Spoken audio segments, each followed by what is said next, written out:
O presidente da Câmara dos Deputados, Arthur Lira, recebe hoje, na residência oficial, o ministro da Fazenda, Fernando Haddad, para conversar sobre corte de gastos.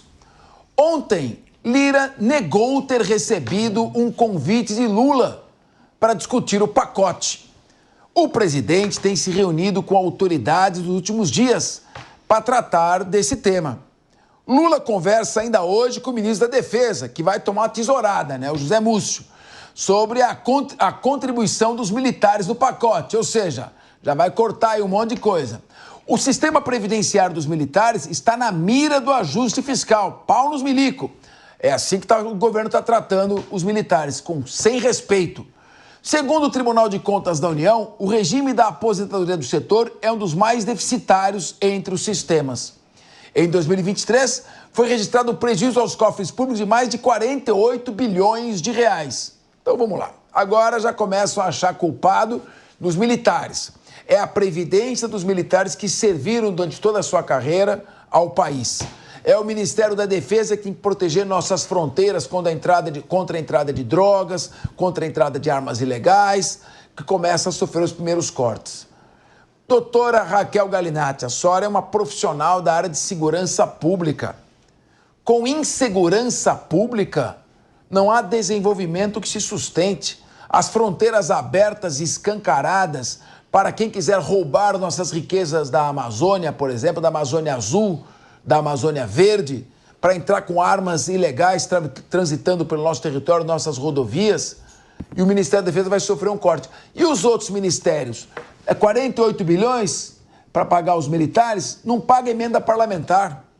Eu queria te ouvir, doutora Raquel Galinatti, que representa aqui uma voz forte da Polícia Civil em todo o país. Mais uma vez, não tem como não voltarmos ao assunto das emendas. O desvio do foco, quando fala em enxugar o orçamento público, vai no que é essencial.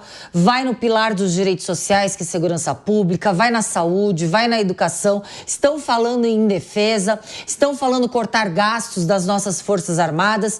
Mas o que a gente precisa é justamente de transparência aqui, amplamente falada por todos aqui que compõem a mesa. A transparência, a eficiência, a publicidade que é necessário de tudo aquilo que está gerindo o dinheiro público.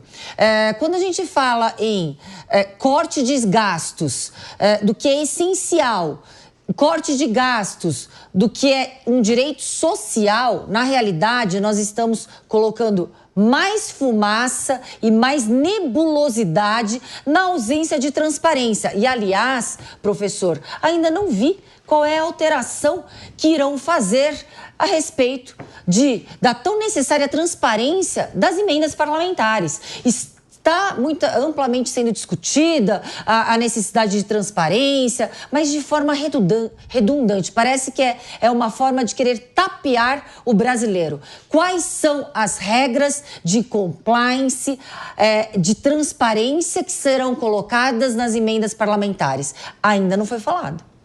Leandro Ferreira, você como um economista keynesiano deve defender que o crescimento econômico se dá a partir de investimento público. Investimento público, você precisa ter reserva. Com endividamento público, como é que você vai ter reserva?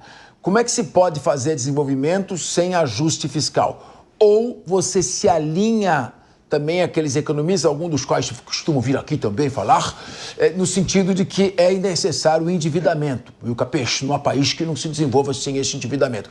Qual a sua posição?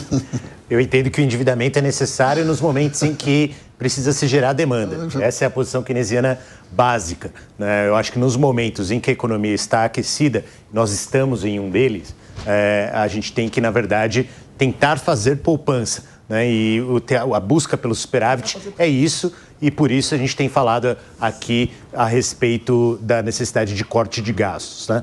Agora, esse tema, Lula e Múcio, né, diz respeito justamente à posição que o presidente Lula tem tido na situação do corte de gastos, que é bastante bem-vinda, que é: não vamos deixar essa corda estourar no lombo do trabalhador. Eu não sei por que o Capês está defendendo aqui general de 10 estrelas que fica fica atrás da mesa, entendeu? Porque, na verdade, esses caras que têm essas altas aposentadorias no serviço militar que geram esses déficits, muitas vezes sequer atuam ou atuaram por tempo suficiente para dizer que atuaram em defesa do país, impedindo a entrada de drogas, de armas ou de qualquer coisa que seja, que inclusive é uma função da Polícia Federal, né? Então, eu entendo que sim, todos têm que pagar essa conta. Tem outros privilégios além daqueles dos militares que foram ampliados no governo Bolsonaro, né? É importante dizer que num período difícil, inclusive de discussões, né, pandemia misturado, né, aumentaram os privilégios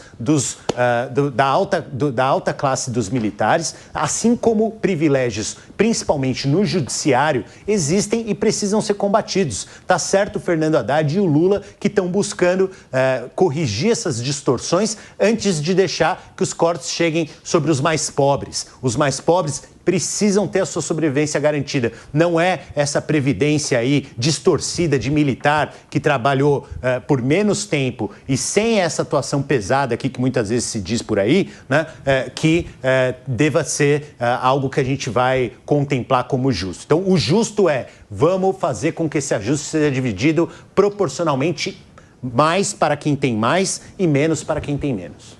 Meu querido Sérgio Zagarino, tá certo, ele tá coerente. A ideologia de esquerda não gosta de militar, eu respeito ele. Eu gosto, meu irmão fez escola preparatória de cadetes, eu tenho muita ligação com o setor militar e tenho um grande respeito pelas Forças Armadas do Brasil e também pelas polícias militares, que são reservas das Forças Armadas. Mas, Sérgio Zagarino, como é que vai? Você acha que tem que cortar, não tem que cortar? Começa pelo Ministério da Defesa. Qual a sua avaliação? Só uma correção. Só uma correção. Claro. Ninguém está falando em cortar dinheiro do Ministério da Defesa. Ninguém falou isso. Não? Está se cortando da Previdência de militares. É diferente do orçamento de defesa. Tem diferença aí. Não caia, hein? Então Sérgio Zagarino, vamos lá. Ele quer então... O militar que está aí recebendo a sua aposentadoria, ele quer cortar a sua aposentadoria. Começa assim, corta do militar, depois do civil, e é isso aí. Então, quer dizer, corta... E em suma, corta a aposentadoria de quem eu não gosto. Exatamente. Pronto, o cara está lá, trabalhou a vida inteira, agora que ele tem que tentar na fase mais frágil da vida dele, serviu ao país, nos locais mais distantes, inóspitos do país, vamos cortar porque eu não gosto de militar que é general, que fica atrás da... Então, Sérgio Zagarino. Bom... Vamos lá, a gente conseguir estabelecer aqui uma discussão pautada em dados. O Ministério da Defesa, da pasta do Múcio, ele recebe um orçamento de 133 bilhões de reais. Quanto que é percentual isso aí do orçamento total? Esse daí é um pequeno percentual, porque ele é 133 bilhões? Sim. Me corrija aí, eu acho que o orçamento do governo federal é em trilhão. É trilhão, porque só a Previdência... Se considerar juros que o Campos Neto põe lá no alto, é trilhão. Não, é trilhão, porque só o orçamento destinado para a Previdência é de 1 trilhão.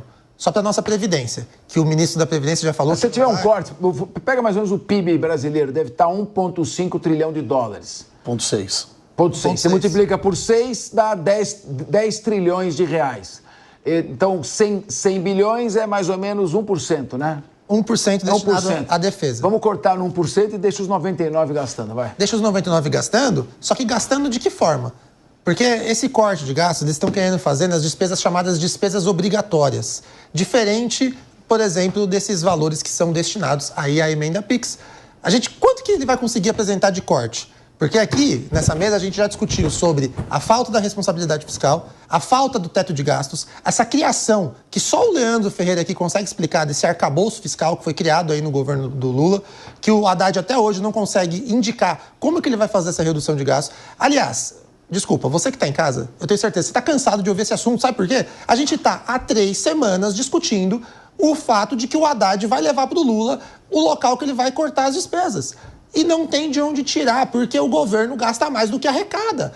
Como é que você vai explicar para alguém que você vai cortar a despesa, cortar gasto, sendo que você está gastando, você continua gastando mais do que você arrecada, você continua gastando errado, porque você está num país que a discussão é onde vai cortar gasto, sendo que, na verdade, deveria ser a redução ou o fim das emendas, a extinção ou a redução do fundo eleitoral, do fundo partidário.